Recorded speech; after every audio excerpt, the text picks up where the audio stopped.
Greetings and salutations. This is Abe Abdelhadi with The Bitter Truth, where we may not have all the answers, but we sure have a hell of a lot of questions. You can also visit us at patreon.com/The Bitter Truth. Become a bitter pill. Get some freshly toasted bumper stickers for your guitar case or toolbox or actually your car, whatever you want to do. And go from there. Listen, tonight's going to be not necessarily lighter, but definitely on a different pace from the usual trails that we kind of blaze down here at the show. And I am very, very fortunate to have a friend of the show. You might know him from the theme song in the country song for Jim Carroll, which is the opening and outro song for this show. Those of you who listen kind of regularly, I get some messages here and there, and you always wonder who that is, and I always text you back. But Bill C. from the band Divine Weeks, principal writer, singer extraordinaire, plays in a great band called Divine Weeks. They've got a new record out called We're All We Have. They have also put out albums through and through, Never Get Used to It, See Those Landing Lights, and Bill is also the author of a fantastic book that I genuinely recommend reading if you have not read it. It's called 33 Days.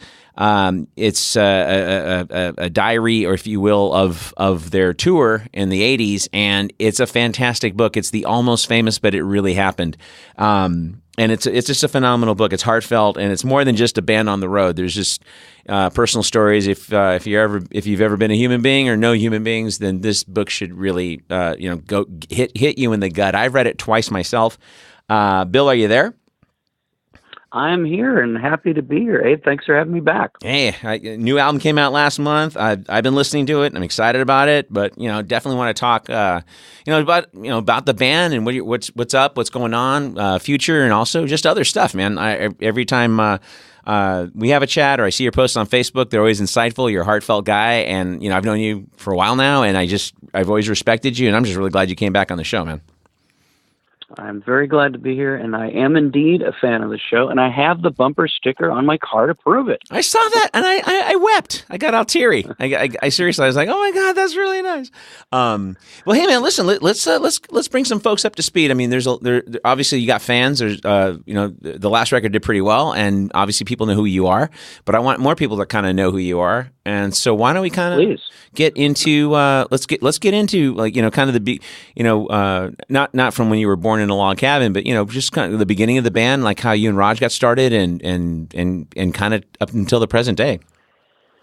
Well, let me try and do the streamlined version. Divine Weeks came out of the very vibrant LA indie rock scene of the 80s.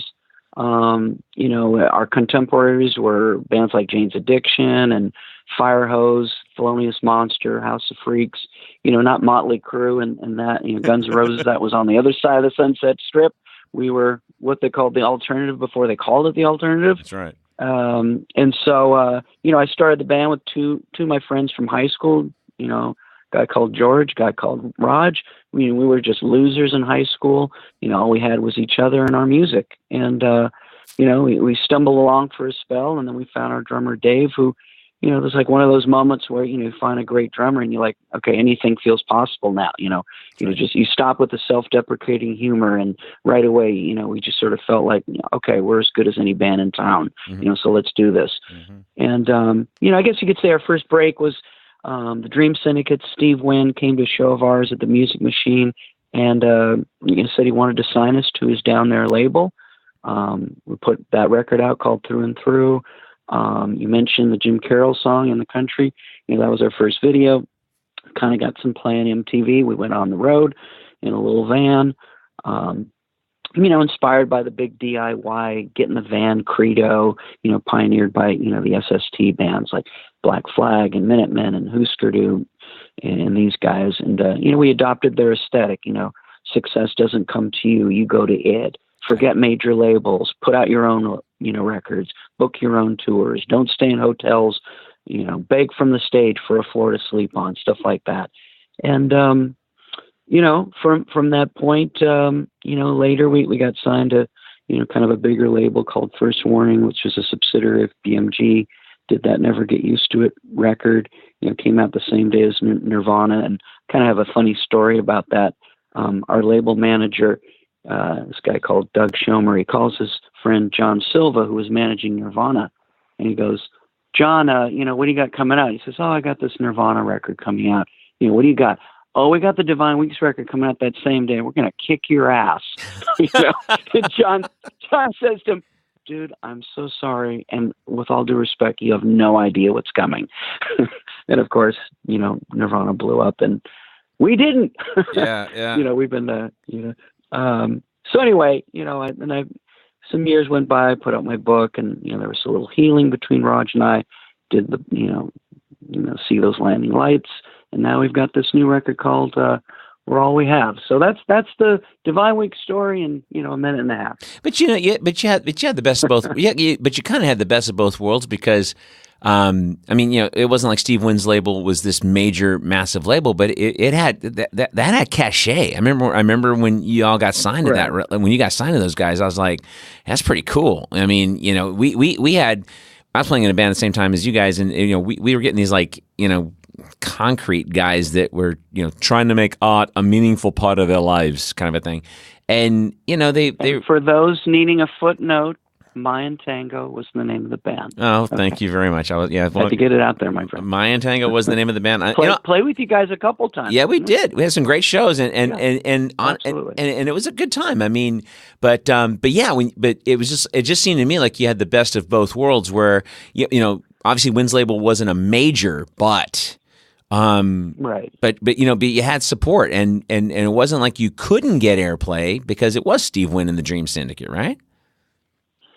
You use every little bit of help you can get. Mm-hmm. It's absolutely that was the identification with him certainly helped.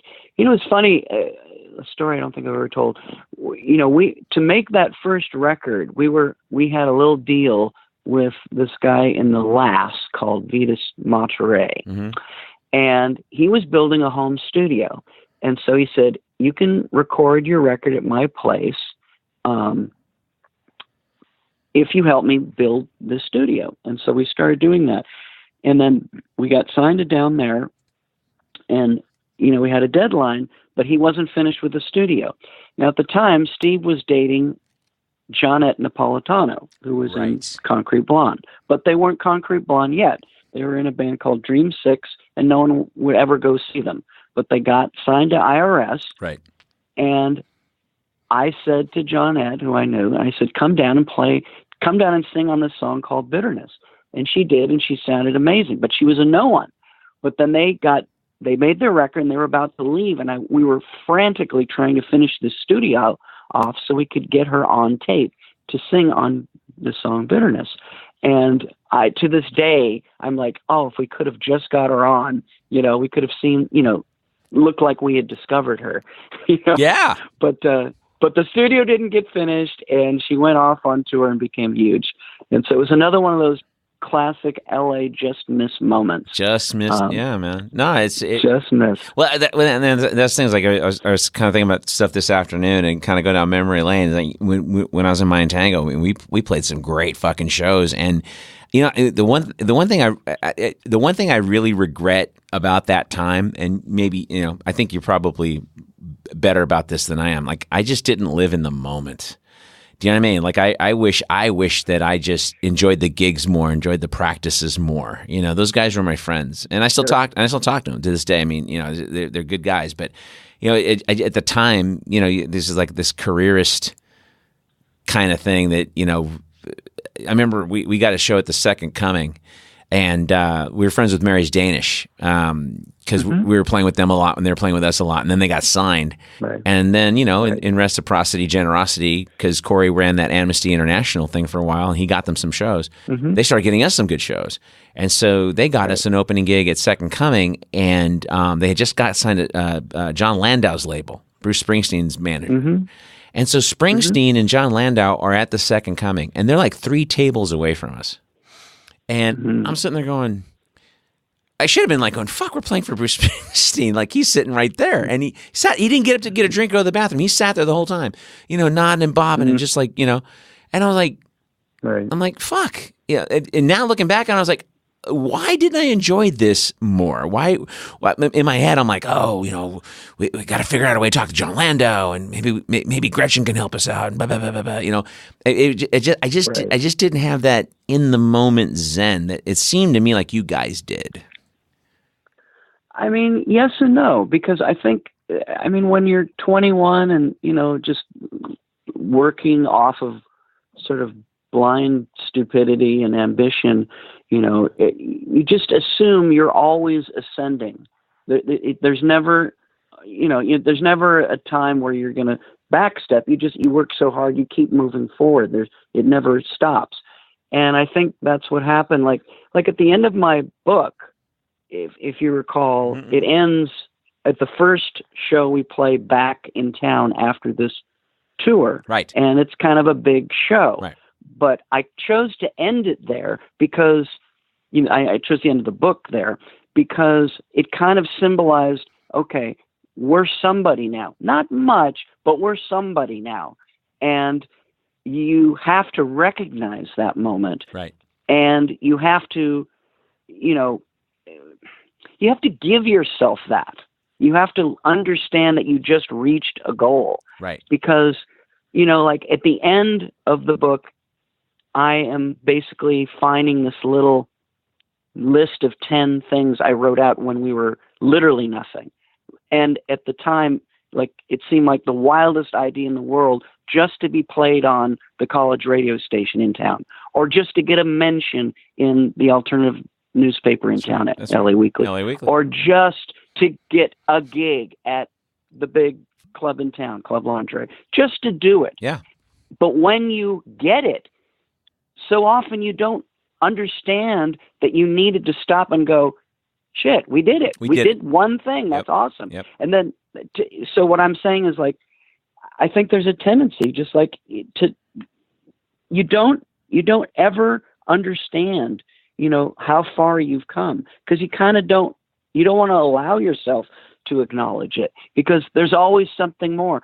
Somebody's always saying, yeah, what's next? What's next? Yeah. What are you doing now? Yeah. Well, how much money are you making now? Like, yeah, you rich yet? You know what I mean? Like, yeah. Yeah. And so I think there's a tendency to, because I've said this before, it's like, what advice would I give to a band coming up? And it would be, don't buy into other people's ideas of success, only your own. And breathe. Because it's very easy in your peripheral vision to get distracted by all the interference and all the voices that are always saying, but what's happening next? What, you're going to be signed to a big label now, or are you playing the Forum now? Yeah. It's like, and then you start buying into that. It's like, yeah, I guess I'm shit. I haven't reached any goal yet. I haven't reached his goal yet. You know what I mean? Yeah. Well, so that's the danger. I remember we got our EP reviewed in the LA Weekly, and it was the best time ever because they decided to put Jim Morrison on the cover. And I'm going, okay, fuck, dude, you got a cool review in the Weekly with Morrison on the cover. Take a minute. Somebody's picking that up, right? Right. Somebody's going to read it. Yeah. And so, but I just, man, like you said, you just got that weird ass buy-in, but you guys were, but you guys were just such a phenomenal live band. I mean, it's like, I the couple times that we got to play with you guys, we had a great time. I mean, I fucking loved, it just seemed like a really good chemistry. Everyone got along. You guys were always cool to us. But your live shows, and even 2 years ago when I saw y'all at the Fado Do, I mean, right. you guys fucking brought it. I dragged eight or nine guys, including my two brothers. My youngest brother, who was maybe I think 5 when everything was going on, he just turned 38, and he just knew you guys from Spotify and stuff. And then when he saw you, he was going, Jesus Christ, they're like a real band. I go, yeah, dude, that's kind of what it's about. It's not you don't have to go to the Forum, to see the Arcade Fire, to see a quote unquote real band. You see a real band if they're a real band. If they're shit, they're shit, right? It was just, but yeah, that was a good night. That was a good night. Great night, dude. You were a fucking rock star. I mean, I remember you were wearing a t-shirt, a shirt, and that army jacket, and you sweat all the way through the army jacket. That was well. If I didn't, I would have felt like shit. Yeah. So. Well, there you go. No, it was really good. But so. I know that the last record y'all didn't. You did gigs, but it wasn't like you went on tour or took it on the road. No, we did some shows in support of it, but didn't get back in the van. Right. And so, so what was the impetus to get this thing going? What made y'all want to get this record? Are you going to, for the simple question first, are y'all going to tour behind this record? Ooh, I don't know. We're just, this record we just made was a hard record to make. We're just putting the live show together now after really going through the wars. Okay. So we're building. Okay. But to answer your question, if you want to play a new song, yeah, man. What do you got, man? Because this record is sonic, man. This record sounds amazing, and so I mean, so you call it whatever you want to play. Yeah, man. Like I think you mentioned you really liked "Don't Get Caught on the Wrong Side of History." Yeah, I do. That song was like, honestly, it you know, you hate to hear this rock critic kind of shit, right? Because nobody really cares. It's like whistling about chickens. But it was, I probably heard the song like 30 times, and to me, it's just sort of like a cross between like U2 and the Who kind of crashed in together and had a baby. It's big. It's big. Let's play that song. It's kind of the emotional centerpiece of the record. We'll talk about it. You know, this is kind of the one to hang your hat on as far as what the record's about. So, you know, the one that very much informed the rest of the record. So roll it. Awesome, man.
I've got black eyes from my whole life.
Great. All right.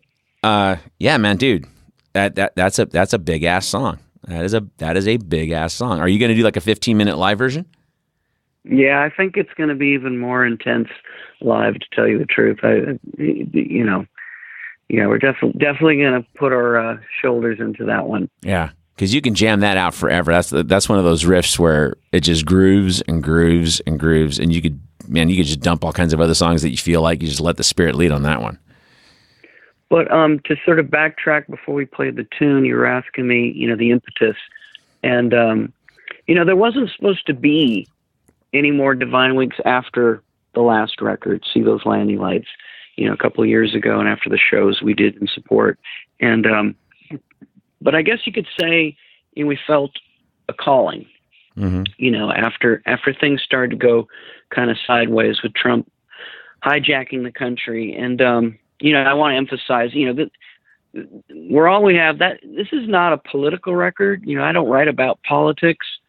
I write about what my heart demands of me. Mm-hmm. But at its core, it's a record about love of country, and not for the one it's become under Trump, but for what it is at its best, and maybe hopefully, what it could be again. America, the land of wonders, and the dream where dreamers dream. And I know that's an eye roll inducing, but I think it's something that we have to really think about right now. And I didn't really want to make a ham-fisted, angry record that was devoid of nuance. I found myself like drawn to this idea of two people trying to hold on to love and to humanity in a world gone mad. Mm-hmm. That was kind of the starting point, because we will survive Trump, and we can't become something ugly or something we vowed we'd never be in the process. Mm-hmm. And as the record unfolds, it's actually a very personal account of a journey of two people, mm-hmm. like two lovers trying to hold on to each other and to their essence, and to not give in to hate. And it's because it's tempting to give in to hate when things feel like they're slipping away. You can lose yourself in that kind of darkness. Well, you gotta hold on. Yeah, well, that's kind of what this record really is. Well, that's kind of where we ended up. I mean, we talked about this the other night, but I mean, 9/11 seemed to be the beginning of just abject fear. I mean, we've been able to rally the troops around hate for decades. Woodrow Wilson did it. This is not new. But it just seemed like 9/11 was the first time I'd seen people just willingly wanting to just give over everything for the illusion of safety. And we did everything possible to, the stupid color schedule thing we had, yellow, green, blue, whatever. And, it just seemed like we were so willing to give over our rights for freedom for the illusion of safety. And and we just signed away everything. It was like a big giant credit card. Patriot Act 1, Patriot Act 2, Obama gutting habeas corpus and posse comitatus. And the thing is, those guys had a nice smile on their face. The one thing that I was kind of hoping with Trump, and it's not really materializing, because he really is the hairball that the empire is coughing up in its last death rattle. You know what I mean? It's like, we're kind of, you look at from at least the 60s, what we did in the Congo when it was still called the Congo, and Guatemala and Chile and all these places, and now the chickens are kind of finally starting to come home to roost. And now with social media and everything else, we're seeing what's going on. We're seeing how much hegemony has been running things, and now it's kind of coming back to fly back in our face because of Trump. I don't know. I mean, I know you had a more less factual impetus for the record, which is good, because you don't want to be doing Nixon jokes in the year 2040. Trump's a bad guy. Well, in 2030, no one's gonna give a fuck. You want poetry to stand the test of time, right? If you read poets of the time, they're not necessarily calling Wilson by name, but you know who they're talking about. But it could apply anywhere, because they are the Beatles did that. They didn't sit there and say, Johnson's a dick and Vietnam sucks. I was very close not to name check the man. I don't want to date my music like that. But I mean, yes, back to 9/11 for like 1 second. Oh, please. I mean, I have said this before to you, I think. I think that day was something, or the aftermath was akin to post-traumatic stress disorder, I believe, as a nation. And I think that's an important thing to remember, because it was a trauma to the psyche of a country and exposed a vulnerability that, I think most of us never even acknowledged or knew existed. Sure. And I think when that happens, it's very easy to start justifying things. And as you eloquently said, and I'll just add, we started justifying making democracy conditional. And I think, when we used to say we're a nation of laws, and if that breaks down, we stop being who we are. And I think that's what opens the door for, this justification of the fear of terrorism. It makes it okay to, as you said, suspend civil liberties and habeas corpus. And as you go for the next 15 years, and that the array of symptoms keeps manifesting itself over and over. So when a shyster like, Trump comes along and he starts poking and prodding and inflaming, that dark part of us, suddenly isolationism and nationalism starts making sense to a lot of people. Yeah, and it's weird because I got a good buddy of mine, younger guy. God get him credit. God bless his heart. He's 32. I mean, I'm 55, so everyone's a kid to me.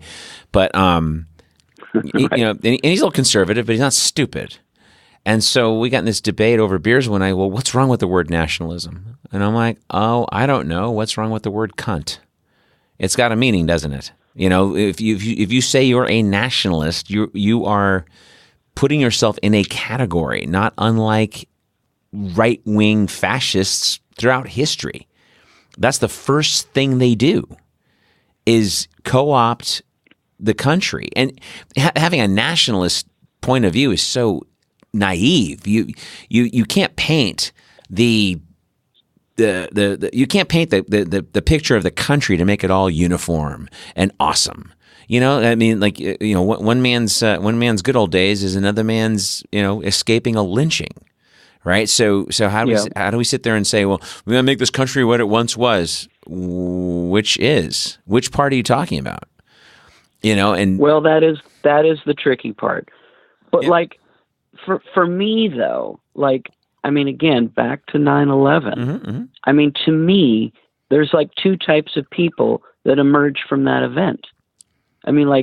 For years, let's say you live in a nice, life in a nice neighborhood, and then you get broken into. Right. So one type is able to say to themselves, okay, I better buy a super duper deadbolt and a spy cam, but they remain pragmatic, loving, open-hearted people. The other digs a foxhole in his yard, buys a gun, closes his heart, and lets the simmering, feeling of distress and rage rule his existence. Right. So that's what I kind of look at, post 9/11. This divergence, those two roads, because I think it's just like that. It's a trauma event, but what do you emerge from? And I look at it as, again, Trump will pass away, and this country will survive. We know that. But what are we as people? That's me. I can't speak to what the nation will be, but I can speak to what my duty is as a partner with somebody walking through this world. Yep. I know what I'm telling my girlfriend and my daughter, the past 2 years, and I know what I'm going to continue to try and do. I have to remain at my core who I am. Right. Because I have seen 9/11 and I've seen Trump change people, not the right. This record is actually a lot to the people who share my views of Trump. I'm talking a lot to the people who are also angry because, I think I told you the other night, what I think is total bullshit was after the election, oh, that's it. I'm moving Right. out of the country. And I'm like, no, you're not. First off, no, you're not. Secondly, if you don't try and fight for what you believe, then let me drive you to the airport. I don't want you here. I mean, like, I can't control Trump's base, but in my dialogue to the people who I love and carry on a life with, right, that's my journey with them. Right. Stand and fight. Right. Well, and that's the thing, though, is, I mean, people forget that when he ran to the left of Hillary, and he was lying, but he ran to the left of her. He's a fucking liar, but he did run to the left of her. He ran a get out of the wars campaign, which I don't know anybody that wasn't for that. He ran bringing jobs back. He ran on all that stuff that she was just getting out there going, hey, I'm really competent, and where there was actual election fraud, with her nomination, like two states were flipped by superdelegates, which to me is every bit as bad as vote rigging. And there's 14 states that were under investigation. So for people to scratch their heads and go, gee, why didn't people vote for her? Well, if you know about her war record, if you know about her banking history, if you know about everything else, it was very flawed, very damaged, to the point where she did lose to an orange game show host. So we have to just accept that and move on. And then moving forward, have an agenda to make things better. It's like I mean, people give me shit all the time and accuse me of being neutral, and I'm not neutral. I'm just an equal opportunity asshole. I mean, I don't believe I'm neutral. Oh, I don't know how I feel. I know how I feel about pretty much anything I fucking talk about. That's kind of what, if we're a human being, you have an opinion, and you're going to have an opinion that may swing a little bit here, a little bit there. However, if say, for example, we want to recapture a sense of humanity, I think the filter that people need to have, and you mentioned this a few times, the filter that people are required to have is, instead of looking through the eyes of fear, which is, buy bigger locks and get bigger guns and everything else, is to have some compassion and empathy. This bootstrap bullshit. Well, people should pull themselves up by their... What bootstraps, asshole? We've sent the bootstraps overseas. West Virginia, Anderson, Indiana, Detroit, Michigan, most of Kentucky, Missouri, Mississippi. We sent those jobs away. So how about having a little compassion and coming up with an idea on creating jobs, and maybe a federal jobs program like FDR had, where he created 15 million jobs. Mount Rushmore wasn't built by Raytheon. Mount Rushmore was built by a jobs program. The freeways began because we had a federal jobs program. We've got a D+ infrastructure right now in the world of industrialized nations. Why not have a jobs program and put these folks to work? Not welfare, but work. And give them a job with benefits and $20 an hour. And $20 an hour is not impossible. The national productivity has gone up 77% in the last 40 years, which, if it's commensurate with the minimum wage should be $20 an hour. You say that in this country, people lose their fucking minds. But it's an investment, and I don't see why that's so awful and bad and mean. And, the contempt that folks have for people making less than they do, contempt for the guy who's, washing your car or, making food for you, or the person that cleans your hotel or something. Why are these people so hated? Well, there you go, making sense, Abe. That kicks me. That common sense thing kicks my ass quite a little bit. I should stop that. Please, yeah. But yeah, I mean, and you understand. We saw this when we were kids. We saw this when we were kids in L.A. We saw this under Reagan. We saw this with Nicaragua and Guatemala. We saw this shit, right? And back then, before there was the internet, kids, we had to get this thing called the L.A. Reader and the L.A. Weekly. Right. I learned about Nicaragua from the L.A. Weekly. I wasn't getting it on the news. I got some of it on the news, but you weren't getting anything about Somoza and all this stuff. You weren't getting all those details. 1,000 people a month being killed in El Salvador. You didn't hear that on the news. And it was always spun. Even back then, before the media was consolidated, right? So, right. So moving forward, man, I mean, it's like with making the record and getting the guys, getting the band back together, and and writing a record, because writing music is not easy. People don't understand how hard it is. It's personalities. It's like having 3 girlfriends and they're asking you the musical equivalent of, does this dress make me look fat?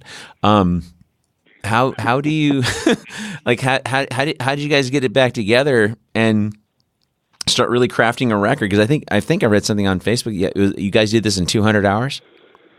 Yeah. Okay. Yeah, it was beastly. No, and in a way, Divine Weeks has lived kind of in terms of production of our music, our albums, or whatever. We've kind of lived a charmed life where things have kind of we've been able to largely avoid band turmoil because we started as friends, and we kind of were shaped by that and survived on that. And this record kind of was so hard and challenging that we were pushed into areas that we've never really experienced before. Mm-hmm. Having come out the other end with what I think is our best record and what will be our last, I feel okay about it. But going through it was a mother. Yeah. Now, people ask me, and you can right now if you like, mm-hmm. Well, why is this your last record? Because I'd like to tell you. And well, Bill, why is this your last record? Now, really yeah. quickly, but before you answer that question fully, is it your last record because of the process of this album, or is it because you guys walked in thinking this will be our last record? It's a little of both. Like I said, there was not supposed to be any more records after the last one. Okay. And as I said, we kind of felt a calling to speak to the times when things kind of got going sideways. And we said, in history, it was the artist that always spoke to the times. Mm-hmm, mm-hmm. And I think we sort of took it upon ourselves to jump back in the ring because of that. But I kind of said to myself, this is going to be it, though. But let's make this our best work. But the other part of that is, it's as you said, it's a band. Being in a band is a fragile thing. You've been in one. Mm-hmm. Been in a few. It is like a relationship, mm-hmm. and for me to really explain this, I have to be able to tell you that I was born an artist. And that sounds incredibly precious and pretentious. No. Finish your thought, but no, it's not. But go ahead, please. I mean, my mom, who's a writer herself, and she told me, when I was very young, we had no choice. We're artists. We create because we must. It hurts too much not to. Mm-hmm. But what she didn't tell me was it's sometimes even more painful to get it all out. Right. It's anguish to be an artist. Mm-hmm. It's an affliction. Mm-hmm. You see and you hear and you feel things others can't, mm-hmm. and you're perpetually haunted, by the muse, and the muse is more powerful than heroin. And you ask yourself, how can something that gives such joy and triumph also be so tormenting and unrelenting? And so, why do I say all that? Because the short answer is, I'm terminally restless, mm-hmm. and I can't stay in one place for long. I mean, but the long answer has to do with the fact that I'm the only one in Divine Weeks who is kind of tormented like this. And, mm-hmm. After 30 some odd years, it's kind of become too alienating for me. And so I think this is a good place to step aside and, like I said, we made our greatest record, and this is a good point where I kind of feel at peace. Well, and I'll ask you a candid question. Does the torment go away just because you're not doing the band anymore? You know what I mean? No, I haven't. I'm not quitting music. Right. I'm just restless. Gotcha. See, because the thing is, for a band to have sustainability, and again, I think you know this, mm-hmm. You have to compromise and use what makes you functional on a day-to-day basis. Right. You have to adopt certain self-imposed rules and play very limiting roles to accomplish that. Right.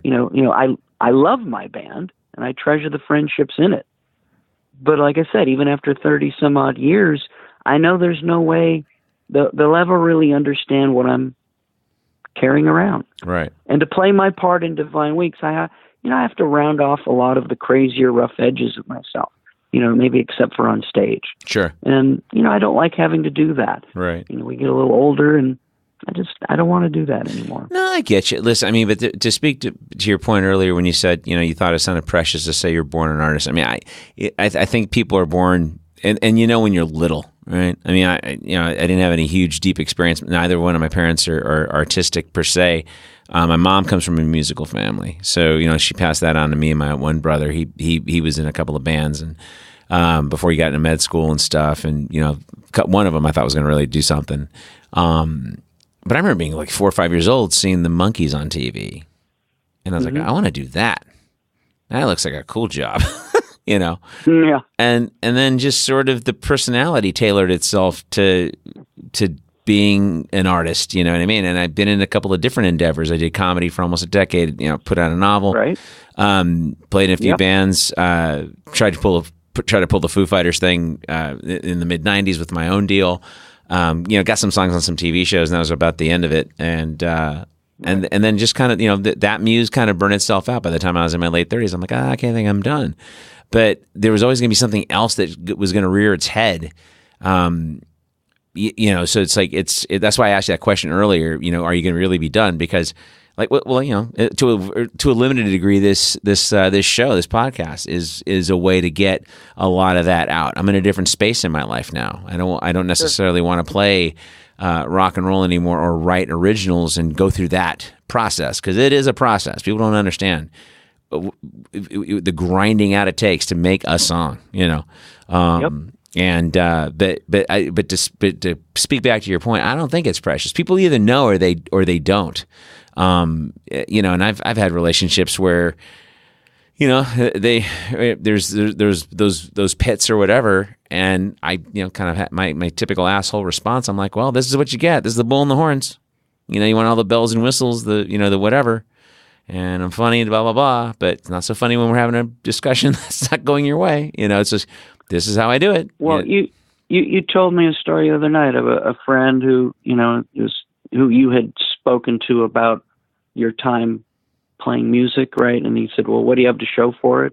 Yeah, right. Yeah, and that really struck me, because it's such a dividing line in society. People just don't understand that. It hurts too much not to. It's right. not. I don't know how to explain that to you. It's funny. I don't begrudge anyone for going to make money. Don't get me wrong. 100%. I'm not one of those artists. Yeah. I'm happy to make money. Hell yeah. But I'm just telling you, there's no way I can possibly explain to you the concept of we're artists because we have to. It's just too painful not to. Right. There's no way I can make you understand that. Right. Well, and as you said that, just the answer kind of just hit me, because I kind of made some snarky remark, but it just really kind of hit me. What do you have to show for it? It's like, well, my sanity.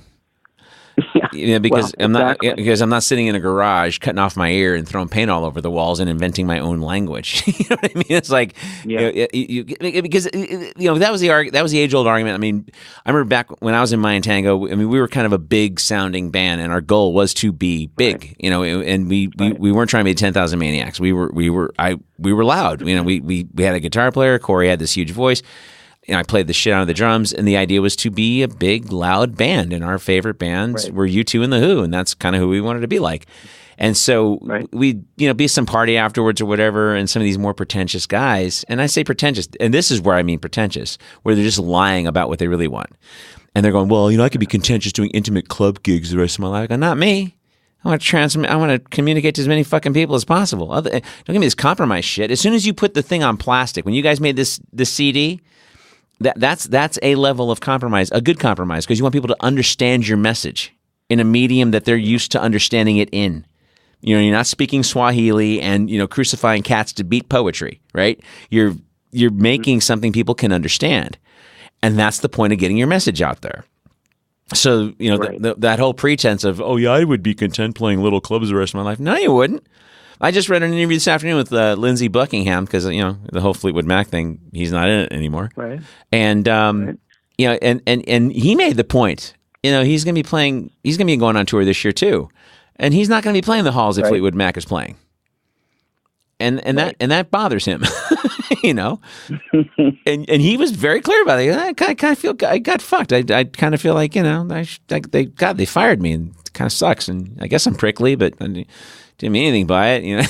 Now I'm going to be playing, by myself, and I'll be happy. I got little kids now, and that's fine, I guess. But but everybody wants to communicate on a level like that, unless they're insane. Sure. Otherwise, why put yourself through it?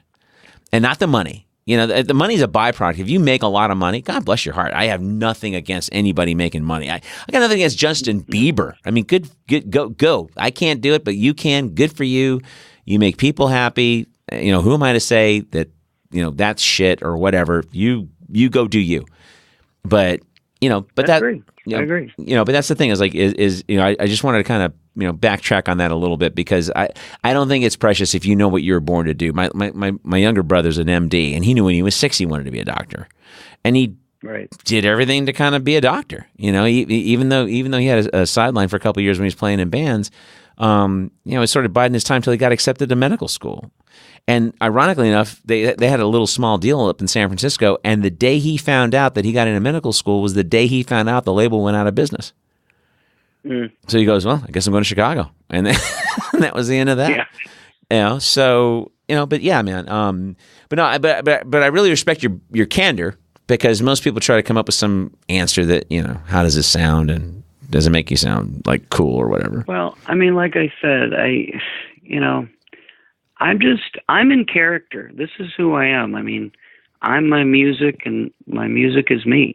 And like I said, however it comes off, it comes off. I'm just telling you that we weren't going to make another record, and then something moved us. And I wanted to write about how it felt, flipping on the news every night and feeling like things were slipping away. Yeah. And so, and I just think there's a lot of misconception and sort of like I'm sort of sad to see kind of what's happened to the protest artist today. I mean, I think it's a very sad thing. I mean, there are some still. I mean, it's not like there's none, but in terms of the genre closest to my heart, rock and roll has largely been silent or impotent. And you think that's by design? Well, I think part of the problem is there's so few outlets to have your music heard today. Mainstream radio is pay to play. Playlists are so rigid and controlled, by like a shrinking number of sources. Bands have to go to largely corporate controlled outlets for exposure, whether it be TV or commercials or movies. Starbucks is in the game now. And so I think there's a tremendous reluctance about speaking out or rebelling or producing a message that's uncouth for fear of, offending, a wide audience or the board of directors of whatever conglomerate that is, utilizing your music. And I think that's had like a domino effect. I mean, it used to be, selling your songs to a commercial was like a sellout. And now everyone is so desperate for exposure, they don't even think twice about it. And that's fine, whatever. But I think it also is like I think I said earlier, like throughout history, the artists, spoke their people's needs. The government used to value the artists, gave them subsidies, let them live tax free. But I think like as the image of the struggling artist, started getting overshadowed in the 80s by, like the yuppies and the greed is good edict, I think it became vogue to like delegitimize the artist's role in society. Like the artist suddenly was seen as like a slacker, and I think what we have today, with this sort of blogger nation, they think because they have, the power to, make their name and opinion appear online, that there's some kind of tastemaker or authority to tear down anyone who actually dares to stand for something. Right. And I think so. There's all these things that have been sort of collided, and it's just like it's not cool. It's too risky to take risks, which is nuts. Because to me, an artist without the courage to lose everything is no artist at all. Well, and that's the thing. The point I was going to make. You said a second ago, the corporate interests that have taken things over. We no longer have an anti-war, pro-labor party at all. The Democrats became Republicans, and the Republicans went insane. So the days of like Phil Ochs or Pete Seeger or Bob Dylan or go back further, Woody Guthrie, those days are gone. And the guys, they were real outliers. Yeah, they were. But who found an audience? Woody Guthrie is way out there. We forget. Yeah, this guy's riding the train. Like literally. Yeah, he wasn't part of anything. Right, and that was the thing though. It's I read a paper on by Cornel West a few years back called "The Santa Clausification of Martin Luther King," and in it he posits the idea that it was maybe not a good idea to give him a holiday, because now what we do is every year we play the "I Have a Dream" speech, and pseudo-racist white people go, see, that's when we could all get along. And his message, went right up your ass, and you didn't want him marching, and his protests were inconvenient, and how dare he block a highway? It's eerily familiar to some of the people today. So, it's just a full of shit diatribe. And so Cornel West's point is we turned him into Santa Claus. You don't get into the socialist side. You don't get into his poor people's campaign. You don't get in his anti-war stance, which last couple of years of his life, that's where he was strongly.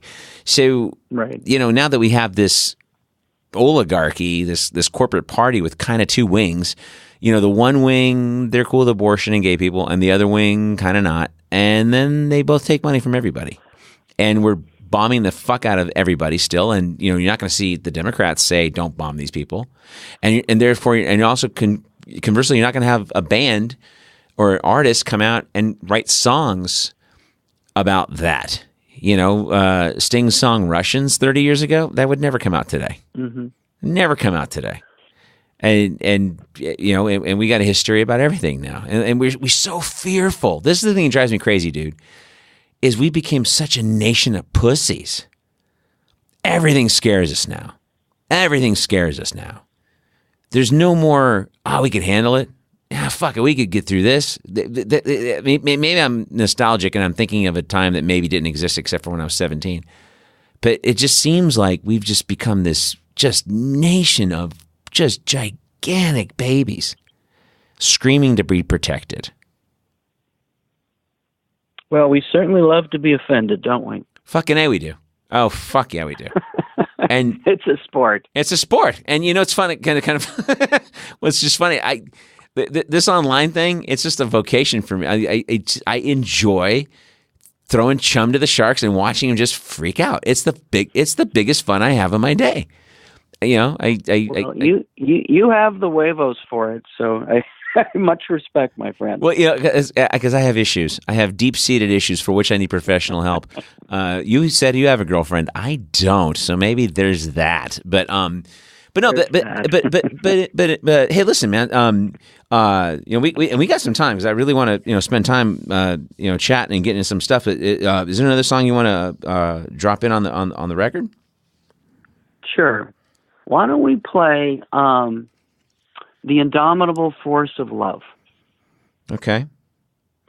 Why don't we do that one? That was the last song written for the record, and kind of Raj and I were sitting in his living room, and we kind of, there was an acknowledgement, okay, so we need one more song for the record, and this is going to be the last record, so how much can we squeeze into this one, Right. Kind of like, I don't know if you were going to, like I said, put like, there's only a little bit left, to say in this world. Sure. Let me just jot it down. Like, there's only, there's going to be like a bridge and two and chorus. You got to fit it all in here, brother. And so it's kind of all in there. And, it's just like, I guess I just started with this whole absurd idea that we're actually talking about white supremacy and Nazis in 2018. It's you know, and scary. what are we doing here? And so, it has the lines, calling all rebel lovers out there. Hate is too great a burden to bear. We've seen this kind of hatred before, something we already fought and died for. So there's that in that song, and let's hear what it sounds like. All right, man.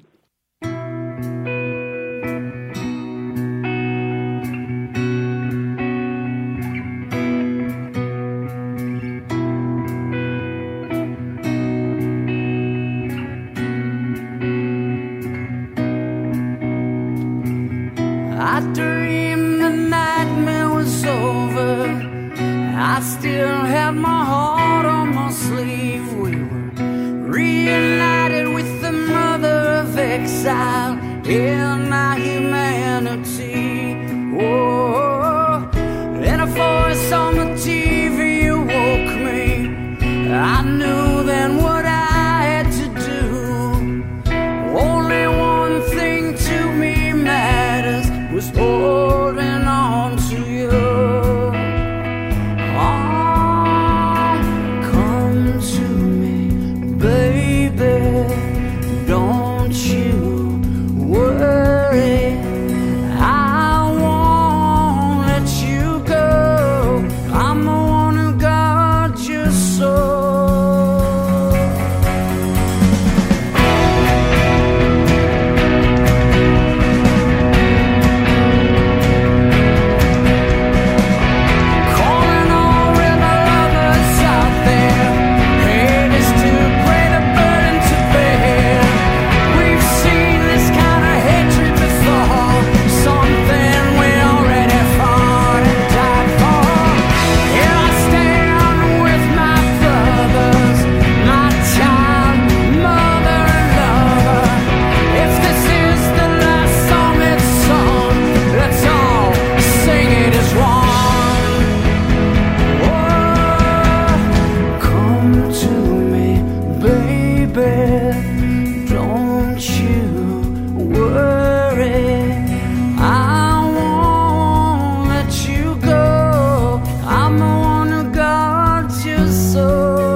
What's all this blood and toil over empires of sand? But when the lights go out, we're all we have.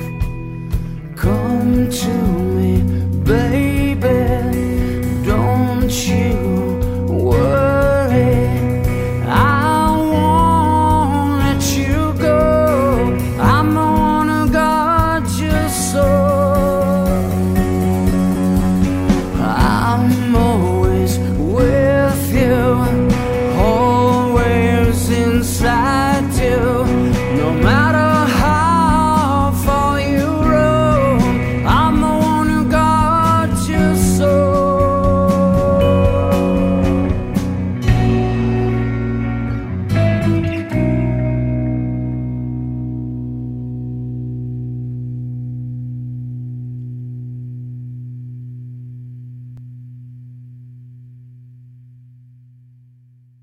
That was great, dude. I remember hearing it in the car the first time. That was it's a big song. I mean, all these songs are sonic, man. Yeah. And a second ago when you're talking about, we've seen this before. It just trips me out how stuff comes full circle and nobody seems to notice. Well, I mean, again, I'll repeat myself. To me, I'm not a real political person. I just can't get past the man's lack of humanity. And for me, when history writes of Trump's legacy, I mean, I just think it's going to be his greatest sin's going to be emboldening the racists, the bigots, the homophobics, the anti-Muslims. I think that tacit silence, sends a very clear message that they can roam freely. And I don't think any other president, right or left, would have been silent. Both Bushes, Reagan, whoever, I just think it would have shamed them back into their hole again. Well, that's why I can't get past that. Yeah, we have James Baldwin wrote about this. America has a really unique psychosis more than any other country. We have this tendency to not acknowledge our past while we're trying to pretend we're the shining light on the hill. And so I agree with you. Reagan, Bush, even Bush too. He made it real clear after 9/11. Hey, not all Muslims are bad. This isn't, he was really clear about that. And I'll give him kudos for that. But we're still doing, shit overseas that a lot of those chickens are coming home to roost. We support 73. Oh, don't get me wrong. I mean, I think I've told you before. My thing is like, Trump can't even bring himself to pretend to be presidential. Right. Like, that's bare minimum. Like, I mean, I'm not a huge fan of Reagan. True. But I will give him this. He was a tremendous actor, and he knew how to put on the grandpa Reagan, persona and roll that out. Yeah, the shuttle and disaster. That was effective for those who wanted to hear that. So what I'm saying is, this guy can't even bring himself to do that. No, could you imagine? I'm not saying it's. I'm not even asking for sincerity. Right. Just be presidential. Yeah. Well, could you imagine Trump during the Challenger disaster? I mean, he would have made it about him and his stock prices going down or something. I mean, it was just like seriously, like Reagan. I mean, I didn't like Reagan when the Challenger disaster happened. Excuse me. He was already in for a while, but I remember he came out and he said the right thing at the right time. I had my lighter out. I was like, because it was a disaster. Right. And I saw it happen live. I mean, me and my roommates, I was in school still. We, got up and all stoked and, hey, and just watched it blow up. And what the fuck? And immediately knew it was wrong. Something was wrong. And then the newscaster, it was one of those things you just never forget the rest of your life. And then when he came out and did his thing, Well, goddamn, he did a good job with that stuff, and I agree with you. Just to come out, but see, this is where we get the acceptance of this bullshit. Is where I think we have a divorce of compassion, if people ever had it in the first place. The folks that are like super supportive of him, and still think he's doing a great job. I'm like, okay, are you looking at the results of his tariffs? Because I am, but they just don't seem to mind him. Gassing people at the border, tear gassing people at the border. But then we didn't seem to mind when the last guy did it. And so that's where the schism comes in. That's where to me, the psychosis that James Baldwin wrote about comes in. And we have to acknowledge that and be honest with it, because politics didn't start January 20th of 2017, no. Right? So we have to. Look, I'm with you. Listen, we've talked about this. They say, well, Trump didn't create these people. It's always existed. Of course it's always existed. Of course, and it always will. But it's like at school. The bully freely roams the hallways until everyone says enough and sends him back into his, self-hating little hole. That's right. Trump could be presidential. He could send a clear message that shit isn't tolerated, right. But he chooses not to. Right. That's what's unforgivable. Right. Of course, we can spend the whole show, Abe, talking about the misdeeds of his predecessors. You know that I'm not a, uniform guy. Like, that's not my bag. Oh, no, I know. Like, I don't need to check the color of my uniform to know what's right or wrong. Absolutely. Like, it's fine. I'm not looking at the scoreboard, and I don't worry. Don't admit fault. That's a 5-yard penalty. Right. I can't afford that on my march. Right. That's not me. But this is where, like, and a lot of this record talks about that. I mean, it's like searching for love, searching for connection I'm going to sound kind of corny and rock criticky here for a second, but it's like searching for connection in a world that is just not wanting to feel shit anymore. And not everybody's that way. Not everybody's that way. I understand it, but I'm starting to feel like a lot of people are, and a lot of people are just cool with what's going on as long as they get theirs. Well, we've been anesthetized, haven't we? Yeah, absolutely. I mean, it takes work to shake off the anesthesia. 100%. Well, I mean, a couple weeks back, I was at there's this local watering hole I go to by my house. Got a crew of guys hang out, and the guys I met out here in Austin, cool guys, different backgrounds, just cool people. And after a few beers, I get riffing, and I was riffing on some shit, and this guy asked me, he goes, "Well, God damn it, why are you so angry?" And I said, "Why aren't you so angry?" Well, that is the question. You know what I mean? It's like, okay, I could explain why I'm maybe angrier than the average bear, but if you're paying attention to the world, and what we're done in the United States to our own people, why aren't you at least kind of concerned? You don't have to be pissy like me, that's fine. But at least, like calling into your reps or something. We and the other thing too, and I don't know how you'd feel about this next statement, but I think the last 20 or so years, we've gotten incredibly lazy. 9/11 was an example of that, of us just going to the government and saying, "Oh, give us protection." We've never got a right in this country deigned to us by the elites, right? Like, slavery didn't end because Lincoln thought it was such an amazing idea. All right, the Republicans started to end slavery, but he finally capitulated after some years into the White House, a few years into his term, because of the pressure from the abolitionists who still kept riding his ass. Women got the right to vote. Same thing. Nixon was like the last liberal New Deal president. People, laugh when I say that. And I'm not the only one making this observation. Like guys like Chris Hedges and Noam Chomsky say the same thing. And why? Why did he give us OSHA? Why did he give us the Coal Miners Act to protect against black lung? Why did he give us the EPA? His legacy is the EPA. Because he responded, it wasn't like he was this liberal, grandfatherly guy that wanted to, give goodies to the people. He was just responding to pressure, mostly brought on by guys like Ralph Nader, but that had to happen to have those changes. It seems to me we keep waiting for the government to do these things for us. Right? We keep waiting for the government to decide to get out of 8 wars, right? We keep waiting for the government we made all this progress with gay rights, for example, and now we're getting ready to kind of set those things back 100 years. And no one seems to be doing anything about it. And those rights came hard fought and hard won because of pressure and because of protest.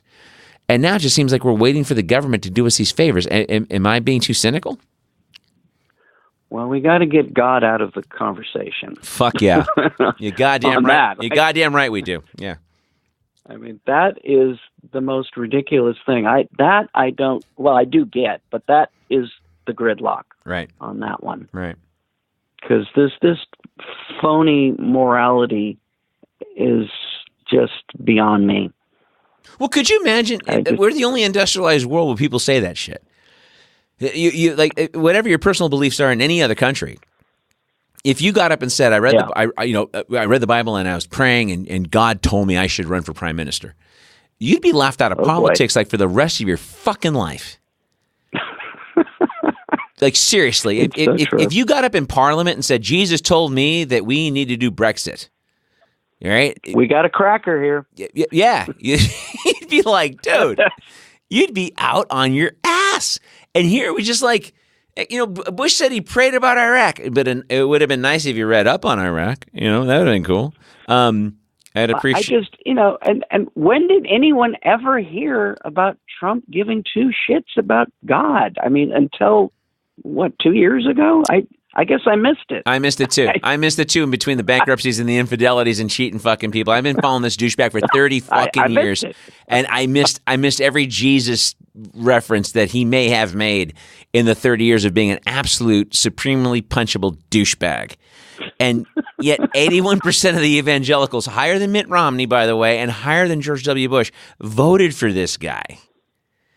It's amazing. It's like it really goes to show you how desperate. Yeah. We were talking about, making democracy conditional. How about the religious right, like overlooking a laundry list as long as fucking the world? Yeah. And they'll do that. And it's funny that they started doing that in the 70s, man. Because if you go back, even when Ronald Reagan was governor of California, he actually worked pretty hard to expand abortion rights for women in California.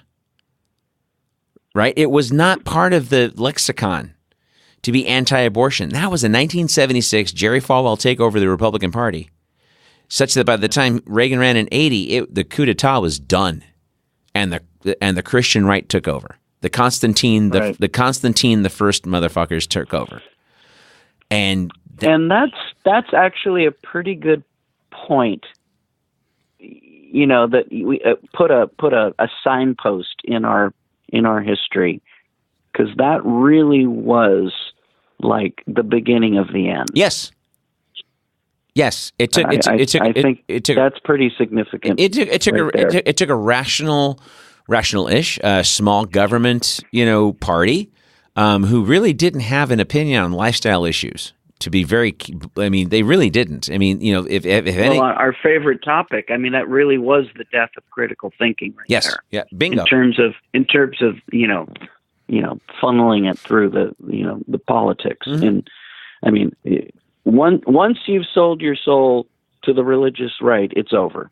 Yeah. And you've seen some good politicians who were pretty progressive. I remember Bob Dole in 96 kissing Christian ass. I go, dude, you were at the forefront of civil rights legislation. You were at the forefront of a woman's right to choose in the 60s. What the fuck happened to you?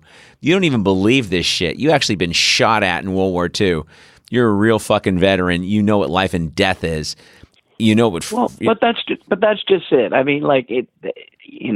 again, the right and the left are equally guilty. With those who pay them. This is really at the central point of why I see you all the time say both parties must go. This really is the central point right here. Mm-hmm. You don't believe this. I know that you don't believe this. Right. And yet you are doing the do-si-do. So what's going to have to happen, man. And we got some time left. But I tell you what's, and I want to play something else too, if you would so grace us with what you would like. Yeah, but we're going to have to finally actually do. The so-called progressive that thinks that they can rebuild the Democratic Party from within. Fuck that. Because unless you have a true revolt, you're not going to have anything. And you can't have a true revolt with the whole Antifa of it. Or, you know what I mean? It's like when the Romanovs sicked the Cossacks on the proles, right? On the workers. And the Cossacks refused to do it. That's when the Romanovs were over. Right? It's that kind of thing that has to go down. It can't be violence for the sake of violence, because then what ends up happening is it gives the right a good excuse to crack down on everybody. See that? They're terrorists. Okay, well, now you're invading my rights because somebody's a terrorist?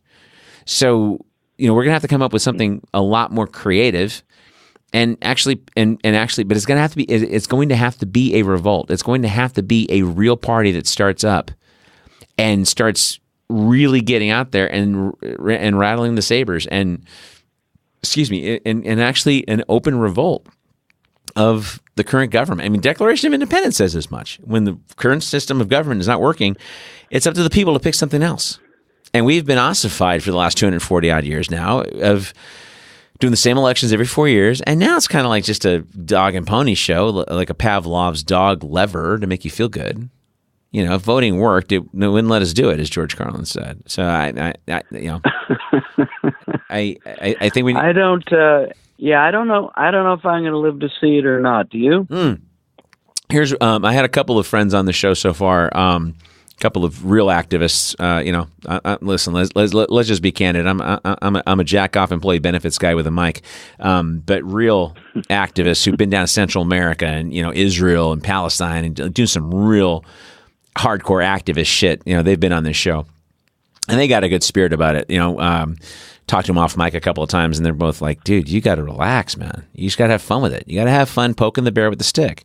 You may not see this in your lifetime. But to quote Chris Hedges, you don't fight fascism to win. You fight fascism because they're fascists. Exactly. And so what the fuck? Exactly. What the fuck else guys like you and I gonna do? It's this is it. And you got your job. I got my job. You got your band. You got your thing.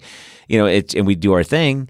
And but the idea is to take advantage of the unique opportunity we have here in this country while we still have some freedoms to get out there and say some shit and get some folks riled up. I'm with you on that. So I'm with you on that. But hey, listen, man. I mean, we got a little bit of time here. You want to play another song? Sure. Let's play one more. How about the lead track, "Fight for Love"? Fight for Love. All right. Oh, hey, real quick. Okay, so yeah. Unless you, hey, no. You've listened to it. Yeah. And I was gonna squeeze in another one after this, but I was gonna ask you, "Song for Emma." How come that didn't make the record? Ooh, yeah, short answer. Raj and I had a little thing about that. Okay.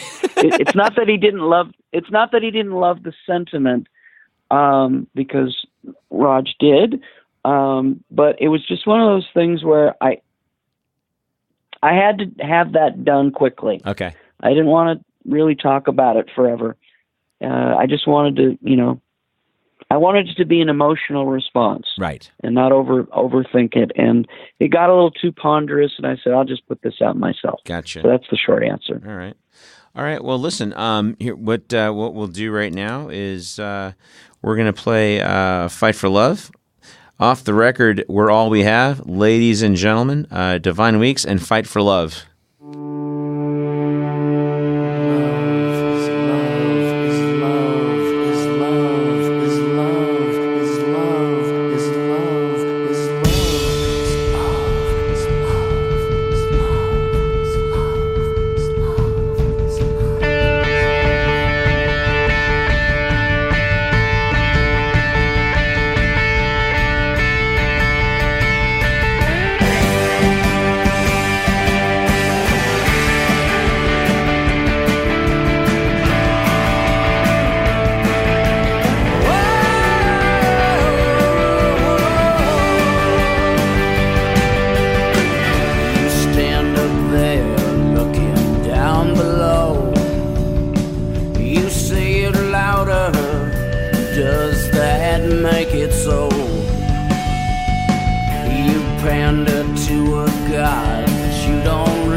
That was great, dude.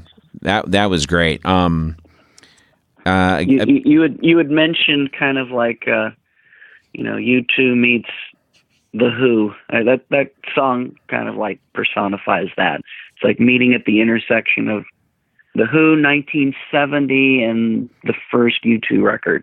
Okay, like a collision right there. This is how I know I'm old, because I was around my brother's friends around Christmas time, and we were talking about the first U2 record, which they thought was Achtung Baby. And not quite. No, there was this thing called Boy that came out. Unfortunately, it came out the year my brother was born. So, so it was like, all right, well, let him slide. Yeah. So it was just kind of funny, but no, man. But yeah, it's and this is what's really cool about being at this point, because remember when we were kids, man, if somebody compared you to something else, you lose your mind, right?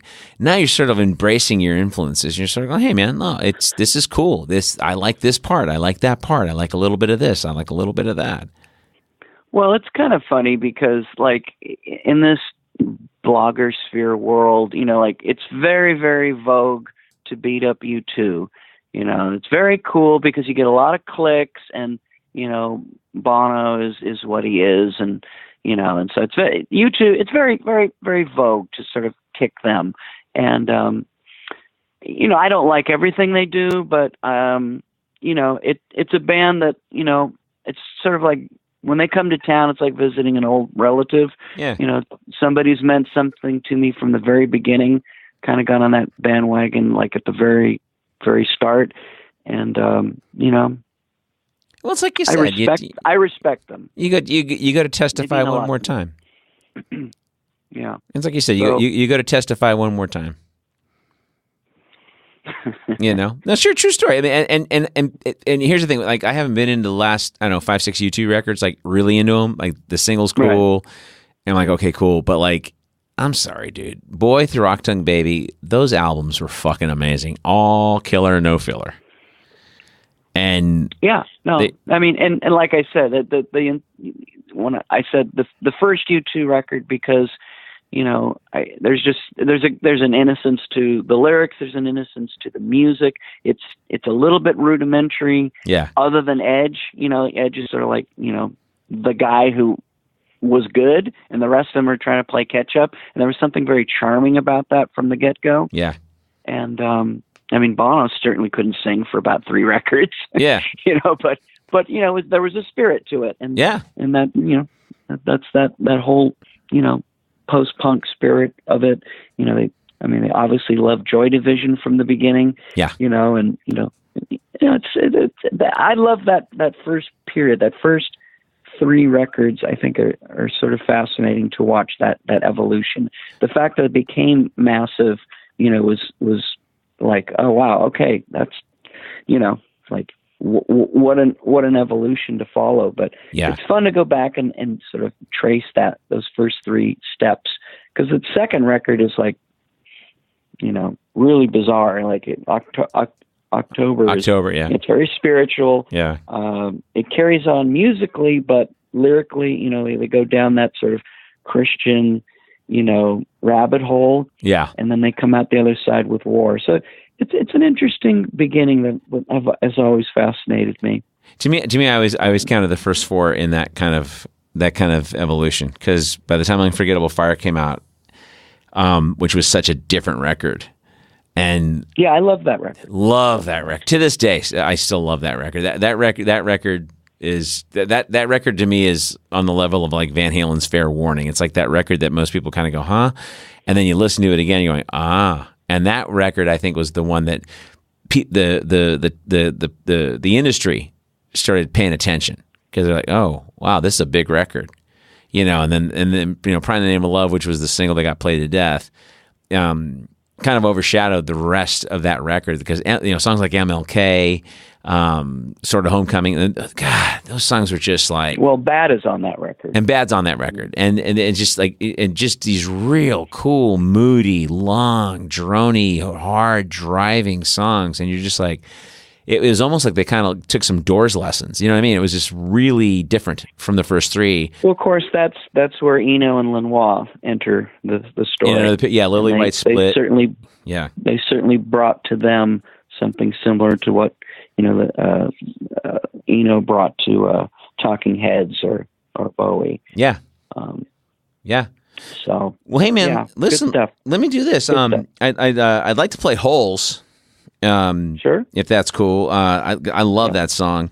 All right. The lyric about the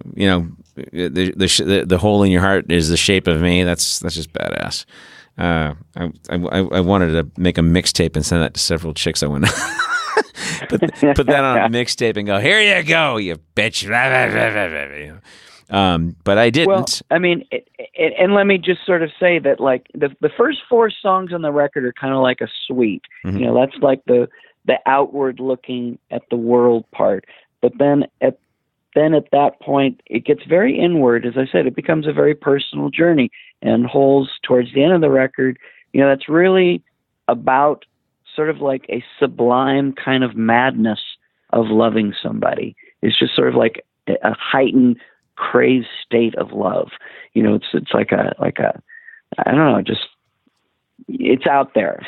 Yeah. And when we recorded it, I mean, like, I was really just like, I had to get into sort of like a certain state to try and get that persona across. And it's a good track. Good track. Very cool. All right, well, let's do it then. All right.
That was great, dude. We also have the big sort of communal, group sing along there at the end. Yeah.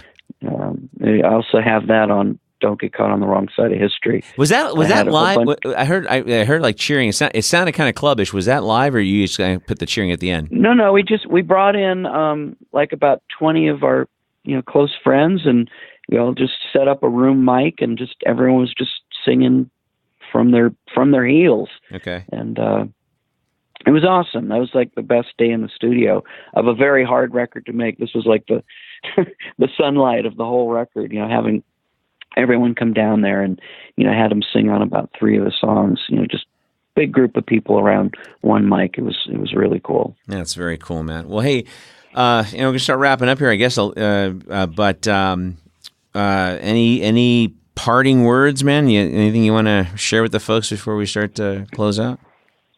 Well, as I said, we're trying to get back on the stage, and we're supposed to do this big show, here in LA on February 2nd, but we haven't officially announced it. But I think it's going to happen. But I think it's going to happen. LA, February 2nd, at a place called the Beatbox in Culver City. So very cool. There's your big exclusive. There you go. We'll be back on stage in our hometown to celebrate this record. And I can't say it's the last show. It's the last record. Is it the last show? I don't know. But if it is, I mean, like I said, there's a real sense of duty and honor that we have to each other, and the people come see us that we take very seriously. So if you come down, we're going to give it all to you. That's how I'll leave it. And I can attest to that, man, because as Bill C. eloquently said one time, you go to testify one more time. And that 2 years ago when I was at that show, I was buzzing off that show for like 6 months, and that's no joke. Folks, my guest. I have the tape of the show, and I heard you. Oh, you did? Okay. Yeah. I'm a loud guy. We got to tell you. And you had a few hundred people in there too. So to hear me, that's impressive. Yeah. Folks, my guest has been Bill C. of Divine Weeks. We're All We Have is the new record. Make sure you get it. Also, make sure if you're a reader and you like books still, printed word is dying, and that disturbs me. But 33 Days by Bill C. I definitely highly recommend that. It's in all the usual outlets, Barnes & Noble, Amazon.com. Just look up Bill C. 33 Days. You'll find that book. Trust me, you won't be sorry. Patreon.com again /The Bitter Truth if you want to be a bitter pill. And what we're going to do, usually we kind of use the theme song as the outro. We use the last part of it. But to mark this auspicious occasion, we're going to play the entire song all the way out. And again, guys, if some of this stuff makes you uncomfortable, it's supposed to. Sleep tight.